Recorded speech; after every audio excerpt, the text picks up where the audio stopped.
Good morning.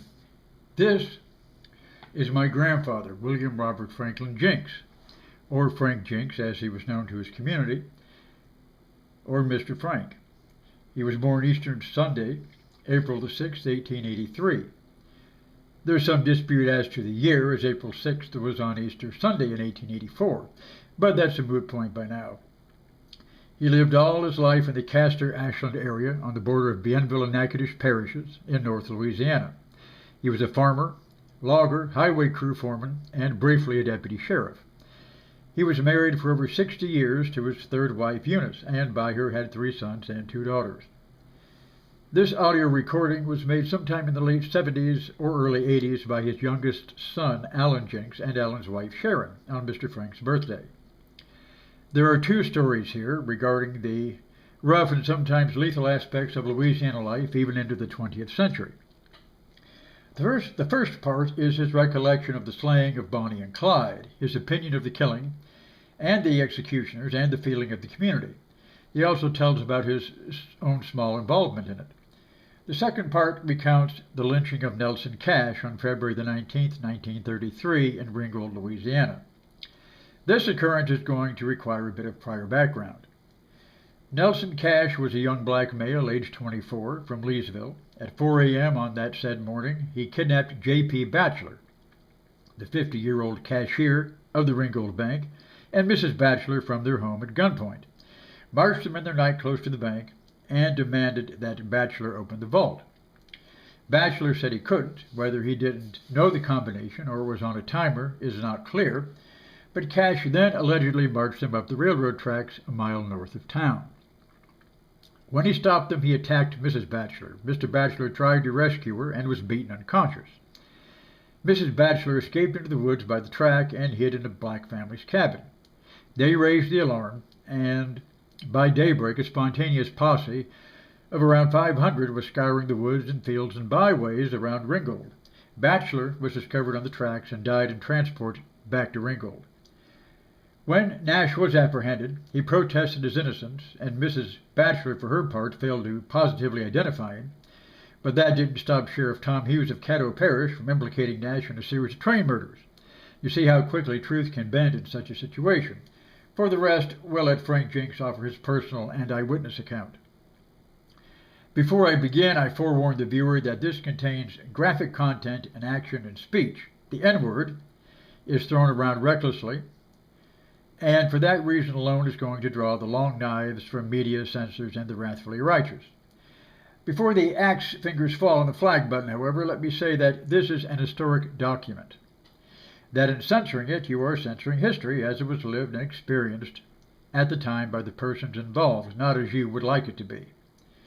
Eliminating this record is falsifying history, and remember that censors are never thanked by future generations and are always held more responsible than the worst criminals. When Henry Ford said history was bunk, this process is exactly what he meant by it.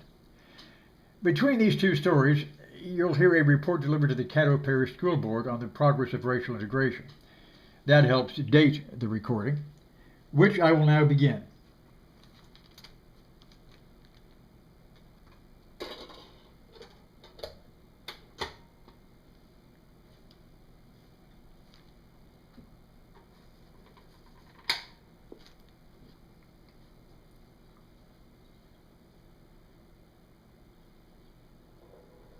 Well, yes, this is my birthday.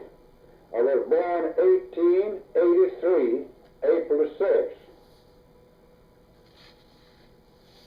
And now when we skip over from that, I'll try to tell you what little I know about Clyde Barr and Bonnie Parker. I know that they were killed near Field. Now, the way I understood it, that old ranger from Texas, Haney, come over here, got in with the laws of Bienville Parish to collect the reward. The man that set him up for the kill was Ivy Mifflin. And at the time that started, where he thought that he had a boy that running with him. So he gets down the foot of the hill, made out like he had a flat. When he found out his boy was not with him. Then he gave him a signal up the top of the hill. Prentice Oaks and Henderson Jordan and the old ranger was hid behind a bank of dirt that was taken out of the road in a cut and piled over the side.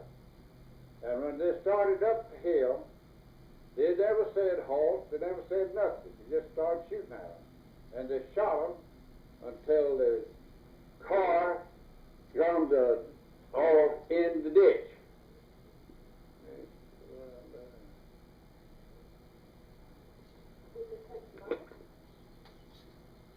I had a boy hauling gravel over here with a truck. And Terry Mifflin tried to get my boy to go up there with him. He said that he might have a brother that was killed up there too. The Henry Mifflin was running in that gang, so Bob wouldn't go. Come on down there and ask me, and I told him no. They picked up the bodies and carried them to Congress Funeral Home.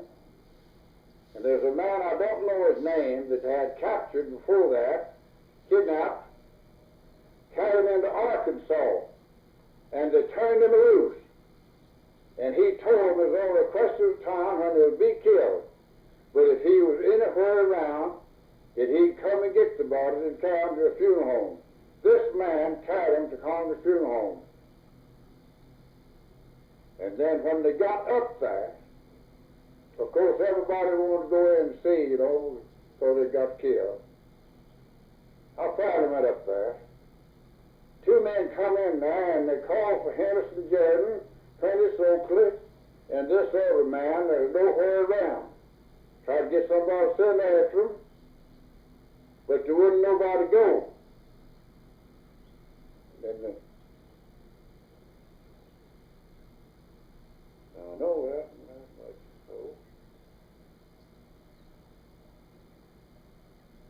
These two men who come after the car.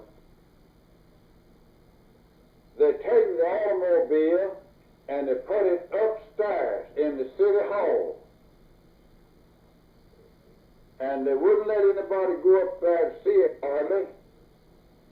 And there was two men drove in up there, asked about the car, and the mayor of Arcadia told them that it was upstairs and they couldn't even see it, much less get it. Well, one of these men told them they would not go in after it, and he had them. They got two niggers to help them, and I hope a little. They taken it down outstairs and they loaded it on a pickup truck, and they left with it. After that, they reported that they sent the car to New York, and it was right up in Washington, D.C. I don't know where they carried it, but these men left there with it on a pickup truck. I know that. It's so. And this was a white car that Bonnie and Clyde were killed in, and one of these men said it belonged to his child. Yeah. This was a white car, Ford car. It was shot all to pieces. And these men said it belonged to his kid, and they was going to take it, and they took it. What were some of the tales that the people told around in this area about knowing them or seeing them? Or did you ever see them? Yes, I saw it. When I was checking gravel over here on the road to this building, they drove right down in the way.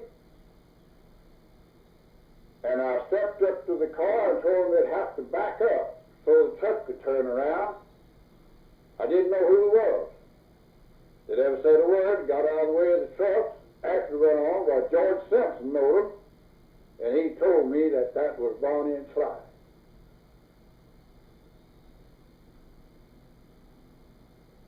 Yes, I've seen them. But not. Do you know of them ever bothering anybody in Bienville Parish? They never bothered anybody in Bienville Parish that I ever heard of. They didn't kill anybody in Bienville Parish. They didn't molest anybody in Bienville Parish. because the boy that was with them folks lived here and they... That's right. Henry Method was running with them, and old Hayner out of Texas told old Method if he would help him capture him, that they'd pardon his boy out of Texas over there. And they did. But when they got him out of the Texas court, they then got him to Oklahoma. Well, do you remember about how long they were in this territory? Or were they in and out all the time? Or? Don't know just how long they was in and out there. They was in and out there about 8 months. This fella, Hamer, was a Texas Ranger. Yeah. In Texas. And he was scared of them, so he come over here and got these other folks to help him capture them to get the reward. Now, I don't know who got the reward. I don't know anything about that. Do you remember how much the reward was for them? They said $5,000. Well, that's what I had wondered about. We read and heard so many different stories, we didn't know whether there was one or not. Well, that's what they told us. What was the general feeling of the people that lived around here when that happened? The general feeling of the people around here that when it happened, you just have to say it was cold-blooded murder set up by another crook. That's the way I seen it. One of these men, the deputy sheriff, wasn't very long, he went crazy. The other went crazy, and old Hayner's dead. All that bunch is dead. Fair enough. After this killing, I personally saw some of the guns that they'd taken out of the car. Now, I saw 2 Tommy guns. I also saw a 32 Smith & Wesson Pearl Ham Colts. They said that belonged to the girl. They didn't say anything about who the others belonged to. I saw those guns in the sheriff's office. Picked up the Pearl Ham gun and looked at it and wanted them to give it to me. But they kept it up until this girl's daddy come in there and called for the gun. Of course, they told him that they couldn't give it to him. He told him he didn't have to give it to him. That he just come after it and he just took it. I said, and another thing they done, they taken part of the clothes, it wasn't just a scrap of clothes, and they put them in the showcases. First one place to another, over as far as Tallulah. I've got a brother that lived over in that country, and he told me that there was 2 men come in there, saw these pieces of clothes in the showcases, and they just punched the glass out and picked them up, every one they could find. And one man asked to go to pay for the glass on the Winchester Island, told him yes, ready to pay off, and fell around. What were they punching these glasses out with? The Winchester barrels. Punched them out with the Winchester barrels. They were just walking down the street. Just walking down the street. They punched out every glass that had any of the straps of clothes in, and my brother Henry said after they got to punching, well, they didn't call any of them, just punched them all out. Were these 2 men supposed to be related to Bonnie or Clyde? They didn't say whether they was related to Bonnie or Clyde or not. They just told them their clothes they're stringing around down there, they was not going to have it. They didn't say who they're related to, and they picked them up, left there with them. Did you see their bodies before they were cleaned up? Yes. You saw the bodies? Yeah. Would you describe those? They looked mighty bad. There's hardly any way to describe them. They were shot all to pieces, and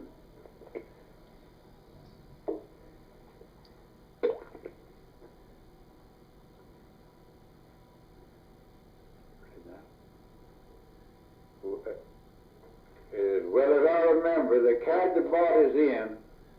Got there with them about 2 o'clock. And there's, of course, when they got there with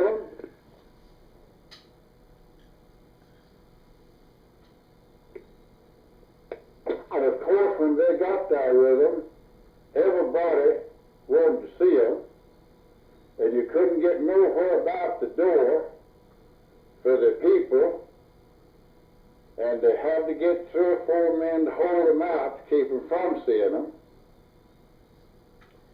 And there was so thick over there till they couldn't do anything with them. Just had to fight them out of the door. But finally, some of them got in there to see him, and some of them didn't. They finally shut the door. They'd come to the funeral home and turned them away. There was crowds of them. The street was full. Everybody wanted to get in. Submitted voluntary compliance agreement with the U.S. Office of Education. 4 of them refused to do so, consequently will be placed under court order.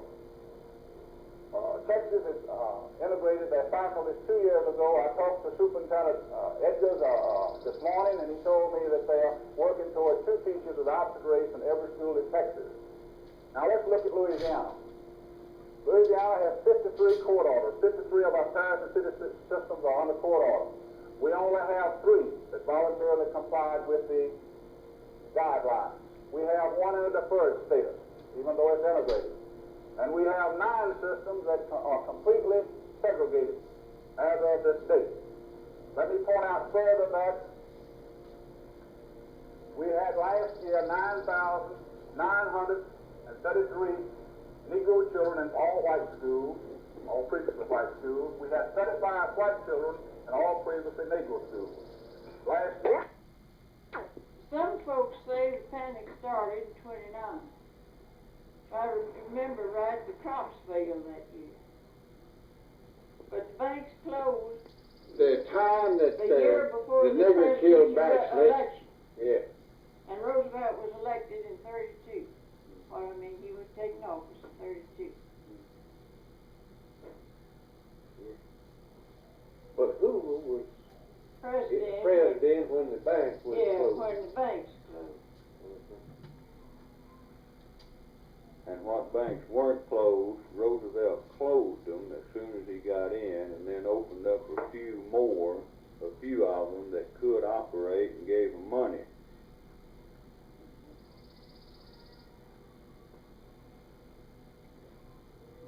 Franklin knows much about the history of that. What I mean, him and Sharon both, they studied the history, but about Bachelor being killed and things like that, of course, that wasn't put in the history books. And I don't know anything about Bachelor's. The nigger killer? I remember when they hunted the nigger and hung those there, then, I just remember that happened. I don't know anything about it. That was the first year that Henderson Jordan was sheriff. And Prentice Oakley was deputy. And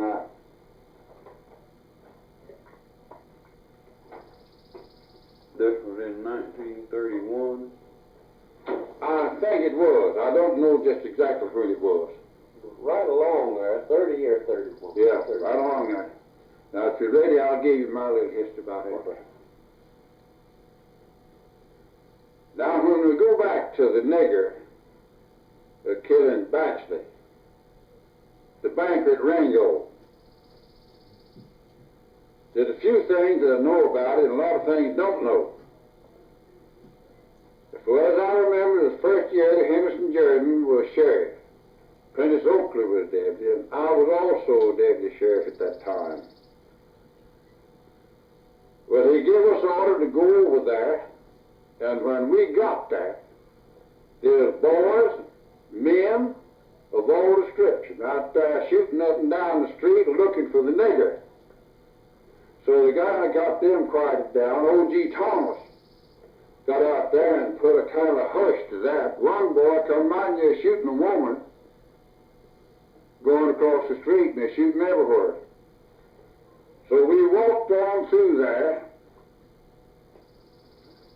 and was walking down the railroad track towards the sawmill, and I saw the nigger standing between a stack of ties with a gun in his hand. And I called to him, and he looked around at me, and I called over to Prentice Oakley, and he got up behind him and taken the gun off of him. We started back down the track with him. Don't know just how many men, but there was enough of men down there that throwed them guns on us and told us that we'd take the nigger. And from the way they was looking and them guns pointing at me, I was glad to give them to him. And we gave him the nigger. And they carried him back down there and hung him. They said, right close to where he killed a man. Now, I asked if we could go down there, and Henderson Jordan told us no, we wasn't allowed to go down there. He didn't put up no protest. Henderson Jordan said one time, he's out of prisoners, you can't take him. But there wasn't no use to put up an argument like that to me, with him either, because they took him, carried him on down and hung him. Now, we went down there and looked at him after they hung him. And when they got the nigger, they brought him on back down there to town, and me and the preacher got up there and just begged the mob not to hang him. Because we figured maybe somebody else was mixed up in it, and maybe he would tell it. Who was the But, they wouldn't listen at it. Who was the preacher? I don't know, I forgot who the preacher was. He was a preacher though, and I knowed him at that time, but I forgot what his name was. And we couldn't get him to listen at us, so they taken that nigger back up there where he in the woods where he killed that man, and they hung him. I stood there and watched them. About how many men? And but before they hung that nigger asked for a piece of paper and pencil so that he could write his mother a letter. And he stood up there by a tree, leaned up against a tree, and wrote his mother a letter. And then they swung him up and shot him all to pieces. I'll tell that, brother. And It's so. Well, I knew that part of it had happened too. and that's just the way it happened. Well, now, after they hung him and shot him, I left there. I don't know what happened after then. They're shooting all over the place.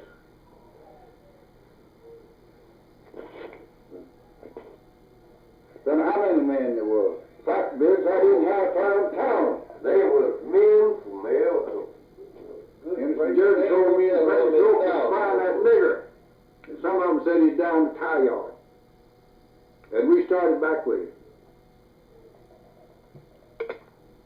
Now, the way that you wouldn't let us deputies go down there, Henderson Jordan said that we couldn't surrender a prisoner to them, you know. That's the reason the world till after they killed him.